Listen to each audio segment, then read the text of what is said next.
கள்ளக்குறிச்சி பிரச்சனை வந்து ரொம்ப பெருசா போயிட்டு இருக்கு. அதுல பாதிக்கப்பட்டவங்கள போய் நேர்ல பார்த்திருக்காரு. அது ஒரு ரொம்ப ரொம்ப புதுசான விஷயம். அத பத்தி நீங்க என்ன நினைக்கிறீங்க? யா அவரோட பர்த்டே கூட செலிப்ரேட் பண்ண வேண்டாம்னு சொல்லிட்டு ஃபேன்ஸ்க்கு ரெக்வஸ்ட் பண்ணியிருக்காரு.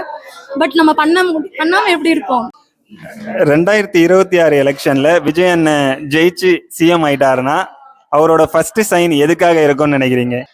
2026 வந்து விஜய் அண்ணா வந்து சிஎம் ஆயிட்டாருன்னா அவர் வந்து டாஸ்மாக் எல்லாமே க்ளோஸ் பண்ணிடணும், ப்ளஸ் கள்ளச்சாராயம் க்ளோஸ் பண்ணிடணும். அதெல்லாம் வந்து வேண்டாம். அது எல்லாமே அதெல்லாம் நிறைய வந்து அடித்தட்டு மக்கள் வந்து ரொம்பவே சஃபர் ஆகுறாங்க. எதுக்கு அதெல்லாம் வச்சுட்டு?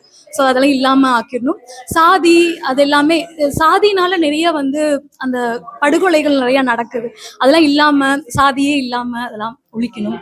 இதுக்கு தான் சைன் பண்ணணும்னு ஆசைப்படுறேன். அவர் உங்களுக்கு விஜய் அண்ணன் கிட்ட இந்த விஷயம் எனக்கு ரொம்ப பிடிக்கும் அப்படின்னா என்ன விஷயம்? அவர் ரொம்பவே ஹம்பிளா இருப்பாரு. எவ்வளோ ஒரு உயரத்துக்கு போனாலுமே ரொம்ப ஹம்பிளா இருப்பாரு. அவருமே நிறைய அப்ஸ் அண்ட் டவுன்ஸ் பார்த்துருப்பாரு. அப்ஸையும் அதுக்கேற்ற மாதிரியும் டவுன்ஸும் அதுக்கேற்ற மாதிரி ரொம்பவே ஈக்குவலா மேனேஜ் பண்ணுவார். அவரோட ஃபேன்ஸை வந்து எந்த மாதிரி பண்ணணும், ஆல்சோ மற்ற ஃபேன்ஸ் எல்லாம் வந்து நம்ம அகெயின்ஸ்டா பேசக்கூடாது அப்படின்ற மாதிரி சொன்னாரு. ஒரு 2010 வந்து ட்விட்டர்ல வந்து நிறைய ஃபேன்ஸ் அவருக்கு அகெயின்ஸ்டா பேசினாங்க. அப்போ அவர் வந்து ட்விட்டர்ல வந்து ரெஸ்பாண்ட் பண்ணி ரொம்ப பியூட்டிஃபுல்லா அதை ஹேண்டில் பண்ணியிருந்தாரு. அவர் நடிச்சதுலேயே உங்களுக்கு ரொம்ப பிடிச்ச படம்னா எது? துள்ளாத மனமும் துள்ளும் மூவி வந்து எனக்கு ரொம்ப பிடிக்கும். அது அந்த மூவில வந்து ஒரு சீன்ல விஜய் அழுவாரு. அப்போ நான் சின்ன பொண்ணு, என்னையும் மறந்து அந்த சீனை நான் அழுதுட்டேன். லவ்னா என்னன்னு தெரியாது, எதுவுமே தெரியாது. அந்த வயசுல வந்து விஜய் அழுகிறது என்னால் தாங்கிக்க முடியல, நானும் சேர்ந்து அழுதுட்டேன். ஸோ இப்போ வரைக்கும் எனக்கு அந்த மூவி ரொம்ப பிடிக்கும். அதே மாதிரி நிறைய நடிகர்கள் பாடுவாங்க. ஆனா விஜய் அண்ணன் பாடினது மேக்சிமம் எல்லா பாட்டுமே செம்ம ஹிட்டு தான். அதுல விஜய் அண்ணன் பாடினது இந்த பாட்டு எனக்கு ரொம்ப பிடிக்கும் அப்படின்னா எந்த பாட்டு? இல்லை, எல்லா பாட்டுமே எனக்கு பிடிக்கும். அடுத்ததா என்னன்னா விஜய் அண்ணன் வந்து அரசியல்ல இறங்கியிருக்காரு. அதை பத்தி நிறைய சப்போர்ட்டும் வருது, நிறைய விமர்சனமும் வருது. அதை பத்தி நீங்க என்ன நினைக்கிறீங்க? அண்ணன் அரசியல் வருகை பத்தி அடுத்த எலெக்ஷன்ல அவரோடது எப்படி இருக்கும்? அஃப்கோர்ஸ் இப்போ யங்ஸ்டர்ஸ் எல்லாருமே வந்து ஃபர்ஸ்ட்லாம் மூவியில இருந்து தான் வந்து அரசியல் வந்திருக்காங்க. அதே போல தான் இப்போ எல்லாம் ஃபாலோ பண்ணிட்டு இருக்காங்க. விஜயோட அந்த நட்பணி மன்றம் அந்த மாதிரி வந்து ரொம்ப பியூட்டிஃபுல்லாக பண்ணுறாங்க. இன்னைக்கு கூட வந்து பிளட் டொனேஷன்லேருந்து எல்லாமே பண்ணுறாங்க. அவர் சொன்னால் எல்லாருமே கிடைக்காங்க. ஸோ யங்ஸ்டர்ஸ் வந்து அவர் வந்து ஈஸியாக பிடிச்சிட்டாரு, யங்ஸ்டர்ஸ் அட்ராக்ட் பண்ணிட்டாரு. எல்லாமே நல்லா தான் பண்ணிட்டு இருக்காரு. ஃப்ளட் ரிலீஃப் போது எல்லாம் பண்ணாரு. ஸோ இவருக்கும் சான்ஸ் கொடுக்கலாமே, நல்லா தானே இருக்கும். Why not?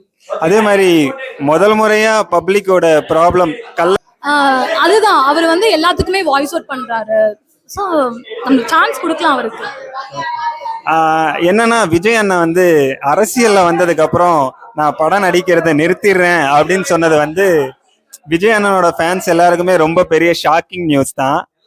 அதை பத்தி நீங்க என்ன நினைக்கிறீங்க? அவரு நடிக்கணும்னு நினைக்கிறீங்களா என்ன அப்படின்னு ஷேர் பண்ணிக்கோங்க. இல்ல, நடிக்கணுங்கிறது அது வந்து ஒரு ப்ரொஃபஷன். அவர் அதுதான் ப்ரொஃபஷனா இது பண்ணிக்கிட்டு இருக்காரு. ஸோ அதை விட்டுட்டு அரசியல் வந்தாதான் வந்து வரணும், ஃபுல் ஃபிளெஜ்டா பண்ணணும் போது ஒய் நாட் பண்ணட்டுமே. பட் ஆஸ் அ ஃபேனா நான் வந்து மிஸ் பண்ணுவேன் அவரை ரொம்பவே. அதில் இன்னைக்கு கூட போய் கத்தி மூவி பார்த்துட்டு வந்தேன். அவர் பழைய மூவிஸ் எல்லாம் போய் பார்த்துட்டு வந்தேன். ரீ ரிலீஸ் பண்ணியிருக்காங்க. அதே மாதிரி ரீ ரிலீஸ்ல பயங்கர கலெக்ஷன் எடுக்கிறதுனா அது தளபதிக்கு மட்டும்தான் இல்லையா? விஜய் அண்ணனை இந்த காரணத்துக்காக தான் எனக்கு ரொம்ப பிடிக்கும் அப்படின்னா என்ன காரணம்னு சொல்லுவீங்க? விஜய் சார் வந்து ஸ்க்ரீன் ப்ரெசன்ஸு, அப்புறம் சென்ஸ் ஆஃப் ஹியூமர், அப்புறம் நல்லா பாடுவார். ஸோ இந்த 3 ரீசனுக்காக நல்லா சூப்பர் என்டர்டெய்னர் அவரு. செய்திகளை உடனுக்குடன் தெரிந்து கொள்ள உடனே சப்ஸ்கிரைப் பண்ணுங்க.